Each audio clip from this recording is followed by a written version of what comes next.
à tous et merci à vous de nous rejoindre sur Monaco Info. Voici les titres qui seront développés aujourd'hui. Les résultats du baccalauréat 2016 sont tombés et ils confirment cette année encore la qualité de l'enseignement proposé en principauté. Nous vous en parlions il y a quelques jours, le télétravail est désormais possible. Il était au cœur d'une conférence proposée par le Monaco Economic Board. Son Altesse Sérénissime le Prince Albert II a posé la première pierre du futur complexe immobilier du groupe Monte-Carlo SBM en lieu et place de l'ancien Sporting d'hiver. Bilan d'étape pour les soldes d'été qui ont débuté au début du mois. Le nouveau musée national de Monaco propose 2 rendez-vous hors les murs. Et puis l'Independence Day a eu lieu le 4 juillet. Les Américains ont fêté ce jour aux Stars and Bars notamment.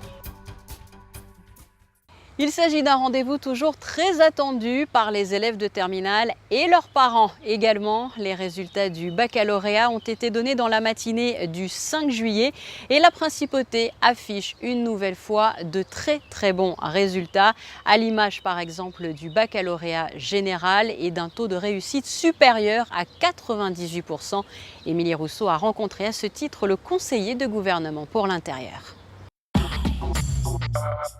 Une fois encore, les lycées de la Principauté, notamment le lycée Albert Ier et le lycée François d'Assise Nicolas Barré, ont montré que la réputation d'excellence qui était la leur n'était pas usurpée, puisque nous avons des résultats assez remarquables, puisque le taux de réussite dès ce premier tour, les résultats définitifs ne sont pas terminés tant que les épreuves orales ne sont pas déroulées, mais dépassent les 98%, donc c'est effectivement remarquable. Et nous avons également un nombre de mentions qui ont été obtenues par les élèves assez remarquable, puisque nous avons plus de mentions que lors du bac 2015. Donc c'est effectivement des résultats exceptionnels. Il est également à souligner les très bons résultats en BTS aussi. Oui, en BTS, nous avons alors dans le BTS du lycée Albert Ier, c'est-à-dire assistant manager et comptabilité, nous avons 100% de réussite. Et pour le lycée technique et hôtelier de Monaco, en section hôtellerie et en section technologique, nous avons plus de 92% de résultats. Donc c'est là effectivement également remarquable, des pourcentages qui n'avaient pas été atteints précédemment par le lycée technique et hôtelier de Monaco. Autre thème d'actualité, le télétravail qui était à l'honneur au cours d'une conférence proposée par le Monaco Economic Board en présence de nombreux experts et tous ont été unanimes. Cette nouvelle façon de travailler devrait être positive aussi bien pour les salariés que pour les chefs d'entreprise. Dominique Poulain. Autoroute bouchée et train bondé aux heures d'arrivée et de sortie des bureaux. En réponse à cette situation, le télétravail. Un texte de loi a été voté à l'unanimité la semaine dernière, loi qui sera promulguée au journal officiel dans les prochains jours, vraisemblablement dans le courant de la semaine prochaine. Le télétravail est une opportunité pour Monaco qui voit chaque jour sa population plus que doubler avec l'arrivée de près de 50 000 transfrontaliers français et italiens. Le télétravail devrait donc résorber une partie des embouteillages quotidiens à l'approche de la principauté et préserver aussi l'environnement. Aujourd'hui, le télétravail apparaît comme un atout pour les entreprises et les salariés de Monaco. C'est une loi très attendue en principauté de Monaco par les employeurs bien sûr, qui vont pouvoir développer leur activité sans avoir à louer des bureaux supplémentaires. Et on sait qu'à Monaco, ce n'est pas facile de trouver des bureaux et que leur coût est élevé. C'est donc du chiffre d'affaires et des bénéfices supplémentaires pour nos entreprises. C'est aussi très attendu par les salariés car ça va être du temps gagné pour les loisirs, pour la famille, du temps qu'on ne consacrera pas au transport. Et pour l'État de Monaco, évidemment, c'est demain de la TVA supplémentaire, de l'impôt sur les bénéfices, moins de monde sur les routes, donc on peut l'espérer moins de pollution et un trafic routier moins dense et allégé.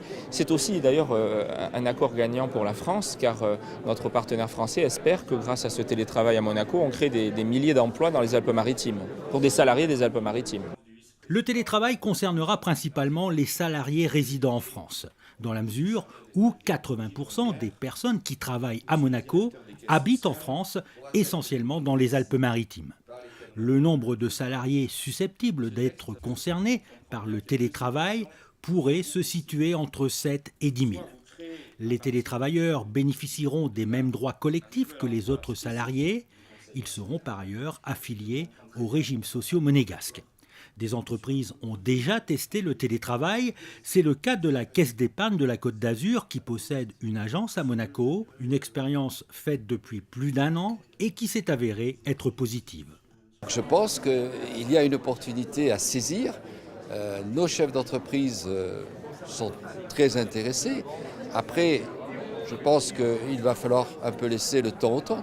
Nous avons déjà fait une réunion au Conseil économique et social, dont je fais partie, et c'est moi-même qui avais suggéré d'être pragmatique et donc de demander à une entreprise, certes française, mais qui est aussi chez nous, de nous donner son expérience.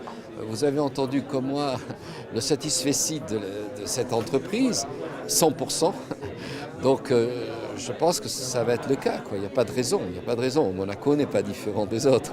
Des représentants d'entreprises présents à la conférence organisée par le Monaco Economic Board sont d'ores et déjà prêts à mettre en place cette nouvelle organisation du travail et à en tirer les bénéfices.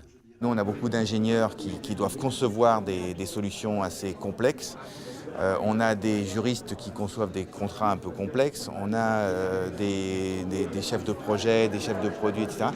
Beaucoup de gens qui ont besoin de se concentrer pendant un moment. Et du coup, le fait de pouvoir être aussi chez eux, tranquille, avec un meilleur, effectivement, une meilleure harmonie entre la sphère privée et la sphère professionnelle, c'est une excellente chose. Mais il y a aussi des comptables qui ont aussi besoin qui trouvent que c'est une excellente occasion pour eux de travailler différemment. C'est aussi des fonctions support qui sont sur le sujet. Donc c'est beaucoup de gens finalement.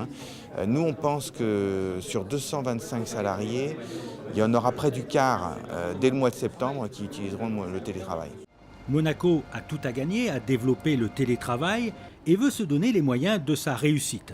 Le télétravail devrait être mis en œuvre en septembre prochain avant de poursuivre les discussions engagées avec l'État italien en vue d'un accord similaire pour les salariés italiens. Monte Carlo One, voici le nom du nouveau complexe immobilier du groupe Monte Carlo SBM dont les travaux ont débuté. La première pierre a d'ailleurs été posée par son Altesse Sérénissime le Prince Albert II, comme vous allez pouvoir le constater dans ce reportage signé Christine Datomel, Alexandra Paolini et Louis Borgia. La journée du 5 juillet restera gravée dans les annales de la Société des Bains de Mer avec cet événement hautement symbolique, la pose de la première pierre du futur complexe immobilier de la SBM, le One Monte Carlo, par le Prince souverain. La pose de la première pierre, c'est toujours un beau moment et c'est un ensemble immobilier, je crois, qui va marquer la vie et l'histoire de Monte Carlo. Et puis je crois que c'est un bel ensemble, c'est un ensemble à dimension humaine qui s'inscrit vraiment dans une démarche d'augmentation d'espace public et d'augmentation d'espace végétal. C'est pour moi une très très belle étape dans cette reconfiguration un peu de Monte Carlo et puis avec la rénovation de l'hôtel de Paris à côté de nous. Mais je crois que ça fera un très, très bel ensemble où il y a une large part laissée à l'espace public et à l'espace piétonnier aussi. Un projet à la fois urbain, économique et culturel qui devrait donner un coup de fouet à l'activité de la SBM et changer radicalement le quartier de Monte Carlo. Je crois que ça va être un renouveau de Monte Carlo. C'est une zone qui sera essentiellement piétonne avec beaucoup de verdure, des immeubles très transparents, très translucides, très légers, un peu intemporels. Et je pense que ce sera une grande réussite architecturale, mais attendons de voir. Résidence hôtelière de luxe, bureaux, parking, centre commercial haut de gamme, espace de promenade arboré et piétonnier, le One Monte Carlo devrait voir le jour dans un peu plus de 2 ans, en décembre 2018 plus précisément. Vous faites peut-être partie des personnes qui n'ont pas manqué les premiers jours des soldes en Principauté. Les affaires sont-elles bonnes? Eh bien, petit bilan d'étape avec notre experte en mode, Christine Datomel. Et c'est parti pour les soldes. Depuis le 1er juillet, la course aux bonnes affaires réunit les plus fervents consommateurs. Ils ont été présents tout ce week-end en Principauté. Bon nombre de magasins sont restés ouverts dimanche pour l'occasion. L'occasion également de faire les premières bonnes affaires de la saison. Les 2 premiers jours ont été assez... il y a eu pas mal de monde et on a bien travaillé. On a eu du monde vendredi et samedi. Seulement, le petit bémol, c'est qu'on n'a pas eu assez d'affiches dans le magasin, pas assez de prospectus partout dans Monaco. Mais sinon, on est content de nous. Bonne journée. Merci. Au revoir. Il marche super bien, oui, la salle. Beaucoup de promotions, beaucoup de monde? Ah oui, partout. Vraiment partout. Il y a du monde aussi.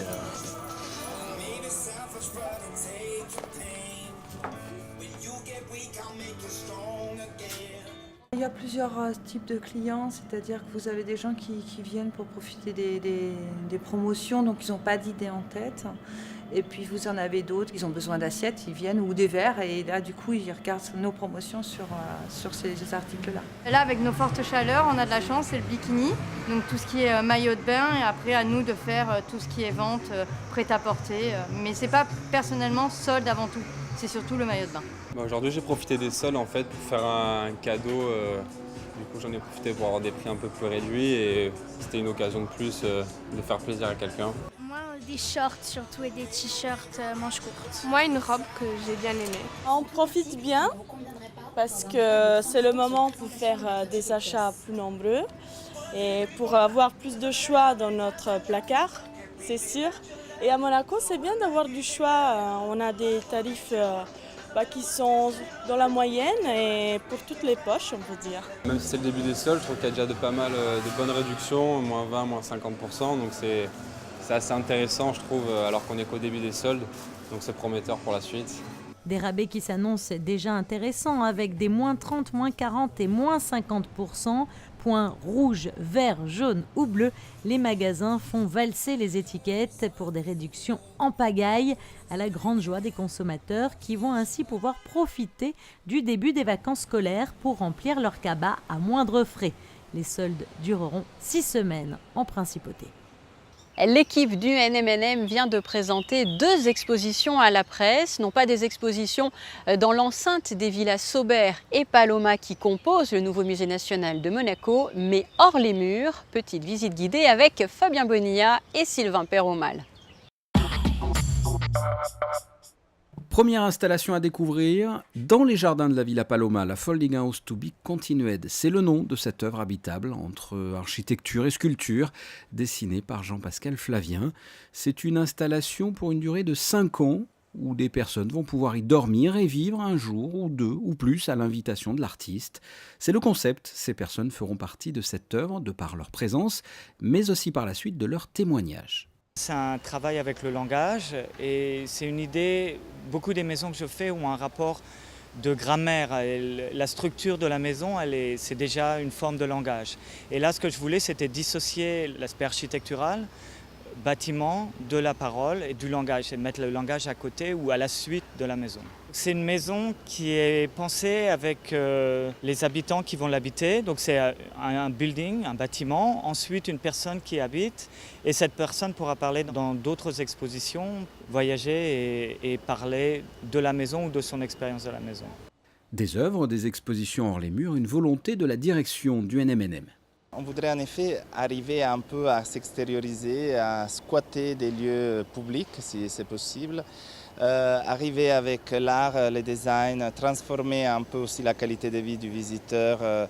Donc on restera quand même toujours à l'intérieur de nos périmètres. Mais dans ce cas-là, effectivement, on peut rentrer dans les jardins de la Villa Paloma et on peut se confronter avec cette œuvre, que c'est une maison, que c'est une sculpture, que c'est quelque chose d'assez volumineux et intéressant et mystérieux. Autre lieu à visiter, direction l'avenue de Grande-Bretagne, dans le bâtiment de la banque UBS. À l'extérieur, tout a l'air normal et pourtant, à l'intérieur, l'artiste Mike Nelson a tout métamorphosé avec plus de 3000 litres de peinture de couleur bleu outre-mer, la couleur symbole de la richesse. Chaque millimètre a été repeint dans les moindres détails pour cette installation qui s'intitule Cloak, le manteau. L'idée, c'était celle d'arrêter le temps dans cet immeuble qui sera prochainement rénové, restauré, vidé de ses intérieurs. Donc l'idée c'était celle vraiment un dernier hommage avant la destruction en transformant l'espace dans une œuvre d'art. Donc effectivement on rentre dans cet immeuble et on se trouve plongé dans le bleu, le pavement, le plafond, le coin. Donc c'est une expérience totale d'immersion dans cette couleur dans l'histoire est assez important, historique. Donc c'est une façon en plus pour pouvoir connaître quelque chose qu'on voit tous les jours, mais qu'on ne connaît pas forcément son histoire. Vous pouvez visiter gratuitement ce lieu complètement atypique les mercredis, jeudis et vendredis, au moins jusqu'au 16 septembre, avant que cette installation laisse place aux travaux de rénovation du bâtiment. Pour cela, il faut réserver par mail à l'adresse cloak@nmnm.mc ou par téléphone en appelant le 98 98 44 90. Nous vous en parlions en début de journal, le 5 juillet restera à coup sûr une date importante pour tous les nouveaux bacheliers. Et puis il y a bien sûr aussi des dates liées à l'histoire avec un grand H, les fêtes nationales, à l'image du 19 novembre en Principauté, le 14 juillet en France ou encore le 4 juillet aux États-Unis. En Principauté, les Américains ont célébré comme il se doit l'Independence Day aux Stars and Bars, notamment, comme vous l'explique Fabien Bonilla. Il était accompagné par Alexandra Paolini et Louis Borgia. L'Independence Day, ou in French in the text, la journée de l'indépendance. Habitués ou touristes se sont retrouvés aux Stars and Bars, qu'ils soient américains ou de toute autre nationalité. Vive le Stars and Bars!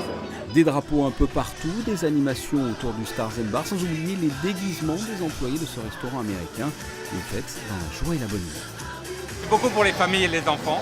Donc il y a le taureau mécanique, château gonflable, des animations avec des animatrices.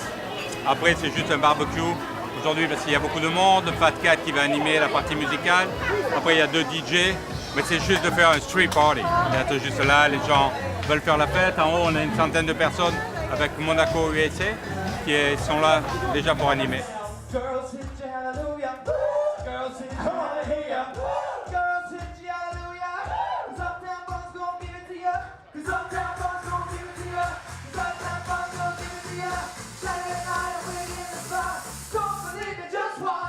En fait, ça représente notre grande fête américaine, comme en France le 14 juillet et le Independence Day. Alors, et pour nous, c'est devenu une grande fête. C'est aussi l'anniversaire du 23e anniversaire du Stars and Bars cette année.